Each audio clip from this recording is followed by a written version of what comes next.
Jane iki Ibu Budi apa Bu Rahayu to? Apa Ibu Budi? Bu Budi Rahayu. Oh, Bu Budi Rahayu. Tak kira Bu Rahayu di Bu Budi. Rasa apa? Di wong sepuh. Lah iya, ngono kuwi ben wis berkahi wiwit bapak nganti saiki aku. Oh iya. Matur nuwun nggih Bu. Nggih. Lah kok tak paringi kok ngebut. Gak Bu.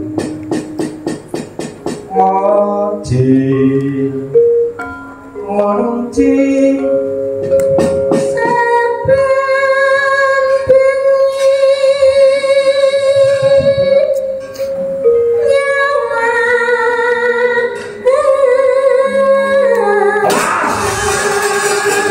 jadi dong persiapan loh.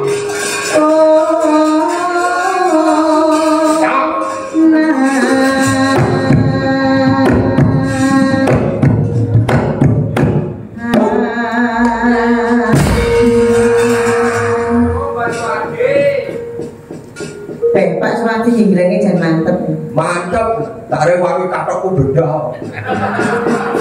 Ya bocah anangan kowe iki. Lah saking semangatku mencolot kayang. Malih Pak Suwati.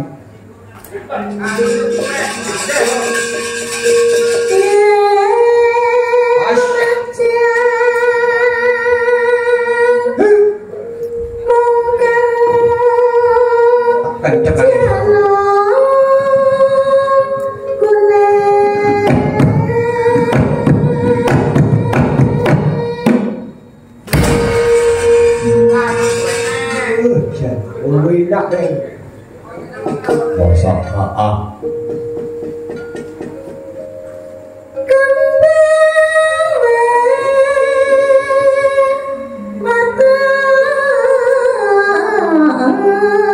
ya lah. Wis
insyaallah wiwit saka Ibu Yuli nando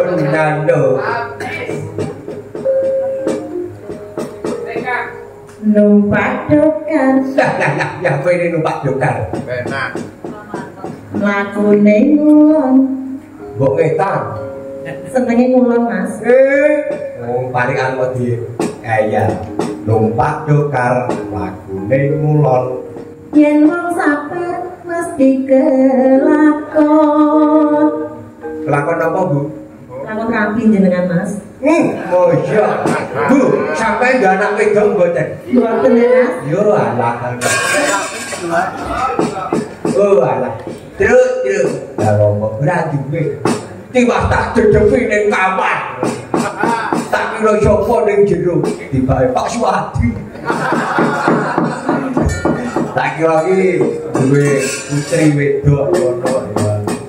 Maka selajenge ana kethek. Mangan permen karet. Neng kutha Serabi. Ya Bu, baleni. Kutha Serabi. Oh, neng kutha Sragi. Serabi. Endi lho? Neng kutha Parigi. Nah, Parigi. Nah, aku ngerti ning Parigi gone sapa. Ngerti aku iki. Gone sapa ora tak didoi wae. Ya, iku di WA. Tuku telo. Kok ganti? Oh, bajute. Ning Parigi buku telo ageng lho tuku. Muga keluarga sida dadi tetep mulya. Amin. Tarian sing apik ana tunggale ya. Tuku apa golek wedi karo gawa obat warga sida dadi tansah diparingi sehat. Kok rong enek sing menehi. Iki ngawur. Ora dhek guyon, ayo guyon, dalane su. Ya. Ana tunggale takak lore buntute ireng wong wis tuwek ora iso ngarep. Kok iso ngarep iki ta, Bro? Ayo wis sembarang dhewe lah pokoke. Saru aku dah, aku saru ah. Rusak. Wes balik. Ya Bu. Kamu Bagong meneng ae dikira Bagong ora iso ngomong. Ning dhewe ngomong mesti saru kok ya. Ora. Ya Bu. Panas sudah Galing.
Kendangi karo Pak Suwati. Marem-marem kangen tenan. Rakit aku sak. Yo. Ya kok iso piye mau? Ngempret wah marem tenan. Ya Bu, lajenge.